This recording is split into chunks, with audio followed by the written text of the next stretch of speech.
Bonjour à tous, je suis Bernard de la CLM, je suis en mon internat de neurologie, je suis actuellement en Master 2 chez Fabrice Chrétien, on travaille sur la maladie de Parkinson en situation aiguë et notamment dans le CF6.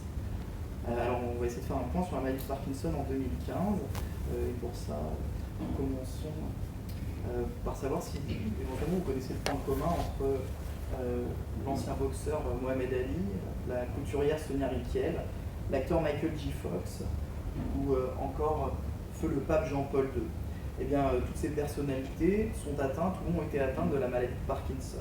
Alors pourquoi parler de la maladie de Parkinson aujourd'hui? Parce qu'il s'agit de la deuxième cause de maladie neurodégénérative derrière la maladie d'Alzheimer, mais aussi parce qu'il s'agit de la deuxième cause de handicap au sujet de plus de 65 ans derrière la pathologie neurovasculaire. Certaines méta-analyses épidémiologiques avancent le chiffre de 4 millions de sujets atteints de maladie de Parkinson dans les pays développés. Et certaines projections font même état de 10 millions de sujets atteints à l'horizon 2030 avec le vieillissement de la population. Donc comme je vous l'ai dit, il s'agit d'une maladie neurodégénérative, c'est-à-dire qu'elle va être caractérisée par la mort neuronale de certaines structures encéphaliques. Cette mort neuronale va être lente, progressive, inéluctable et pour le moment malheureusement irréversible.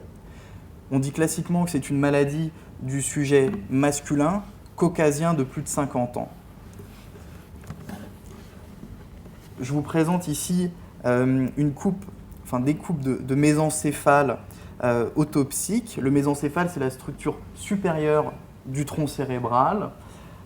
Vous voyez même à l'œil nu sur ces coupes mésencéphaliques, donc c'est une coupe sagittale, un sujet parkinsonien en bas et un sujet témoin qui était asymptomatique sur la coupe du haut.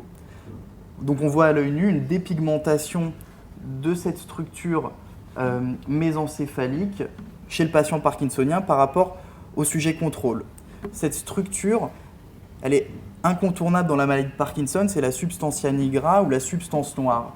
Cette structure mésencéphalique est pigmentée puisque les neurones qui la composent sont des neurones dopaminergiques qui vont envoyer des projections sur le striatum. Ce striatum, qui fait partie en fait des noyaux gris centraux, va donc fabriquer la dopamine, et ce neurotransmetteur, la dopamine, est indispensable pour le contrôle du mouvement. Ici, on note que chez le sujet parkinsonien, cette dépigmentation reflète en fait la perte de neurones dopaminergiques, ces neurones dopaminergiques étant riches en mélanine. Donc ça, c'est l'analyse macroscopique. Si on essaye d'aller un petit peu plus loin sur l'analyse microscopique, en coloration hématéine-éosine, on voit cette structure qui s'appelle le corps de Lewy. Le corps de Lewy, donc c'est ces structures qui sont indiquées par les flèches, c'est assez simple, qui en fait sont composées d'un centre dense qui est éosinophile avec un halo qui est plus clair autour, et ce halo plus clair est constitué de fibrilles d'alpha-synucléine. L'alpha-synucléine, c'est un des autres éléments déterminants dans la formation, dans la genèse de cette maladie. L'alpha-synucléine, cette fibrille, elle est présente à l'état physiologique dans le cerveau de tout le monde. Ce qui va faire sa pathologie, c'est quand elle va s'agréger de manière anormale et participer à la formation de ce corps de Lewy. Donc initialement, les neuropathologistes, à la fin du 19e siècle, quand ils ont observé ces corps de Lewy, se sont dit bingo, le corps de Lewy, c'est lui qui est responsable de la mort neuronale. Bien, finalement, ce serait un petit peu réducteur que de dire ça, puisque au cours d'autopsie de sujets sains âgés, on retrouve parfois des corps de Lewy de manière fortuite, et que ces corps de Lewy ne sont pas spécifiques de la maladie de Parkinson, puisqu'ils sont également retrouvés dans d'autres maladies neurodégénératives, ce qui a même permis en fait, de créer un spectre de maladies qu'on appelle les alpha-synucléinopathies. Donc, une fois qu'on a dit ça, on n'est pas bien plus avancé sur la physiopathologie de la maladie de Parkinson. Tout à l'heure, je vous ai parlé de la substance noire, et je vous ai dit qu'il serait probablement réducteur de penser que la seule perte de neurones dopaminergiques de la substance noire expliquerait les symptômes de la maladie de Parkinson. Il y a beaucoup de neuropathologistes qui ont travaillé sur cette hypothèse-là, je vous présente les travaux d'une équipe allemande qui a beaucoup produit sur le sujet au début des années 2000, où en fait, ils ont réalisé des séries autopsiques d'un grand nombre de patients parkinsoniens, et ce qui a permis de réaliser une vraie cartographie des lésions, de la neurodégénérescence, des inclusions d'alpha-synucléine dans l'encéphale des patients. Sur l'encéphale qui est représenté à droite, les structures les plus sombres sont les structures qui sont le plus précocement atteintes par cette neurodégénérescence. Et vous voyez sur le tableau de droite qu'ils ont pu réaliser une stadification en 6 classes avec en fait une extension très progressive des lésions. Et par exemple, pour passer du stade 1, où vous avez la seule atteinte des noyaux du tronc cérébral, pour arriver jusqu'au stade 6, qui représente en fait une atteinte vraiment très diffuse de tout le cerveau, de tout le cortex, et ben, il va s'écouler plusieurs décennies. Par exemple, la substance noire dont on parlait, qui est responsable des symptômes moteurs de la maladie de Parkinson, n'apparaît qu'au cours du stade 3. Et c'est donc ce qui explique en fait l'histoire clinique du patient parkinsonien, puisqu'on peut corréler les symptômes que le patient va présenter à l'extension très progressive de ces lésions. Donc je vais essayer de vous raconter l'histoire clinique du patient parkinsonien, du début de sa maladie, avant même la consultation chez le neurologue, jusqu'à la fin de sa maladie. Cette maladie, elle va commencer par ce qu'on appelle une phase prémotrice ou présymptomatique, qui est en fait liée à l'atteinte des noyaux du tronc cérébral et également des bulbes olfactifs. En fait, c'est les 2 petites flèches qui sont les structures qui sont atteintes en premier. Donc le patient, initialement, il va présenter des troubles olfactifs, une hypoosmie ou une anosmie. Il va également présenter des troubles du sommeil qui vont se manifester par une insomnie, une hypersomnolence diurne ou encore des troubles du comportement en sommeil paradoxal. Le sommeil paradoxal, c'est une des phases du sommeil pendant laquelle, et qui en fait est caractérisée par une atonie musculaire complète avec des mouvements rapides des yeux et une activité électroencéphalographique très rapide. Et bien, durant cette phase, chez les patients parkinsoniens et même chez tous ceux qui ont une alpha-synucléinopathie, ces patients vont présenter des rêves qui vont être intensément vécus, une agitation, où ils vont même pouvoir parler ou même parfois avoir des comportements violents. Et donc, quand on suit une cohorte de patients qui consultent pour des troubles du comportement au sommeil paradoxal sans autres symptômes, sur 30 patients qui avaient été suivis dans les années 80, plus de 80% vont à terme, donc à terme c'est à plus de 25 ans, développer une maladie de Parkinson. Donc ensuite, quand on quitte cette phase prémotrice, va pouvoir s'écouler plusieurs années ou plusieurs décennies, et là le patient va arriver au cabinet de neurologie pour les symptômes plus typiques, les symptômes moteurs que probablement vous connaissez et que vous allez pouvoir reconnaître. Donc notez la sémiologie typique du patient parkinsonien, avec un tremblement qui est dit de repos, qui est volontiers asymétrique, qui touche la main droite, qui est distal, très asymétrique et c'est très important. Et donc ça, c'est après le traitement. Donc je reviens juste sur la sémiologie, je vais essayer de vous remontrer la vidéo. Pardon. Hop.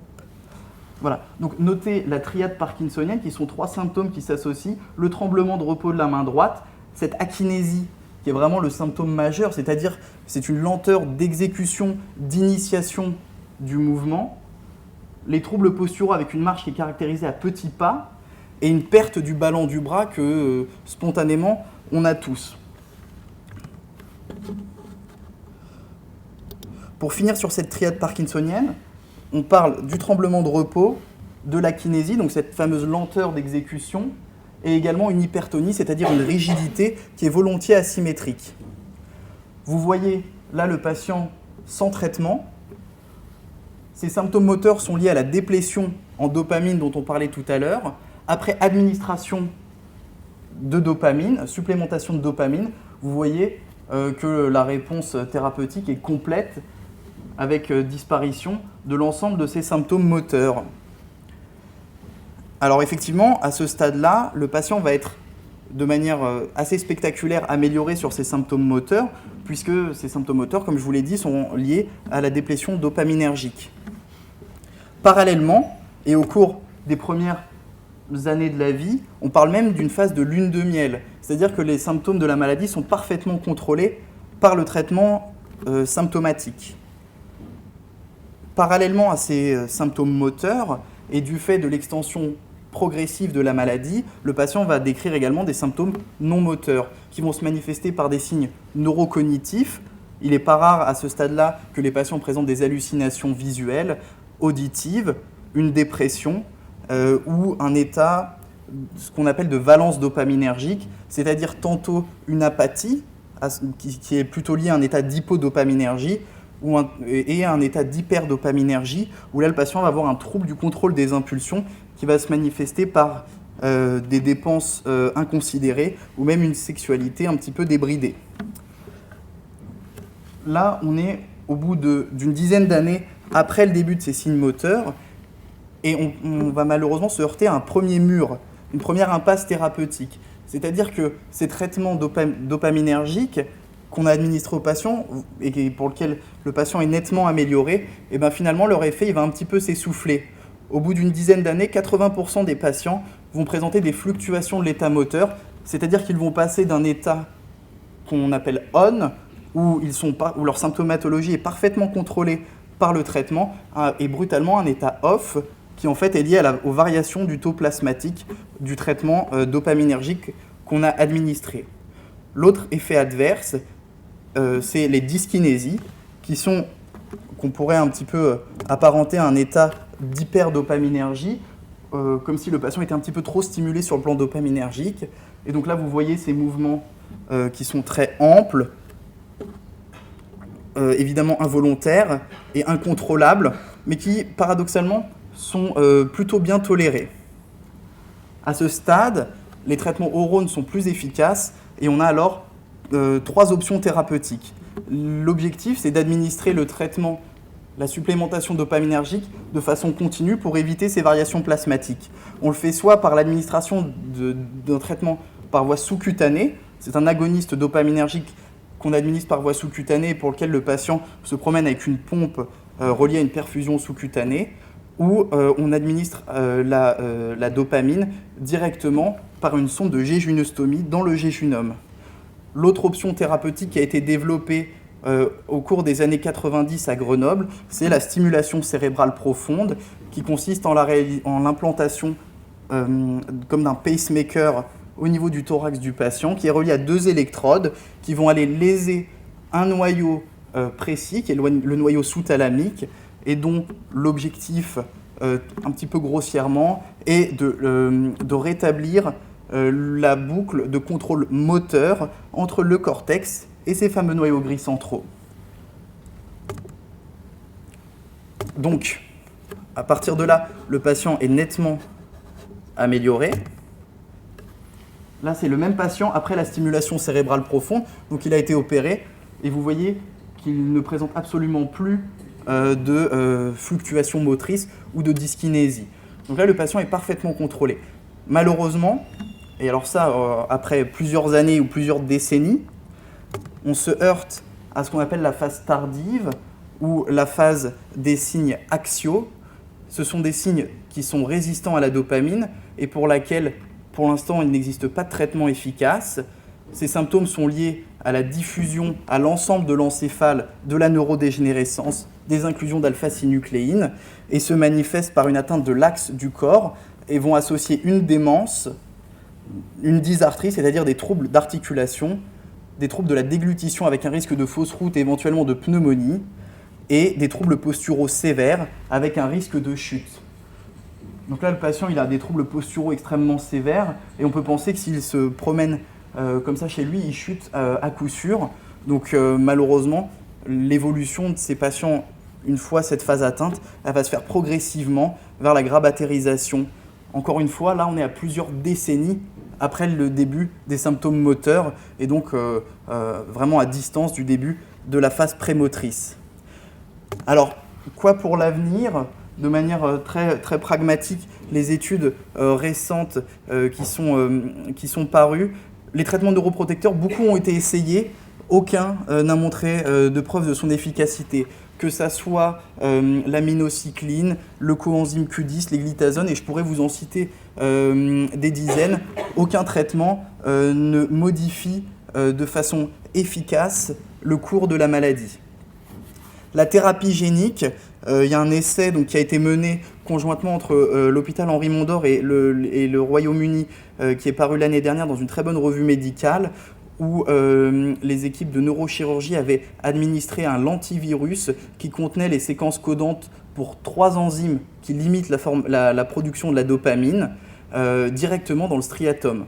Donc contrairement à la stimulation cérébrale profonde que les patients gardent, là c'était une seule injection et les patients étaient améliorés sur le plan moteur. Mais là, encore une fois, cette thérapie, bien que très intéressante, ne répond pas à la deuxième impasse thérapeutique, ne répond pas à la phase de déclin, mais répond seulement aux complications motrices du traitement.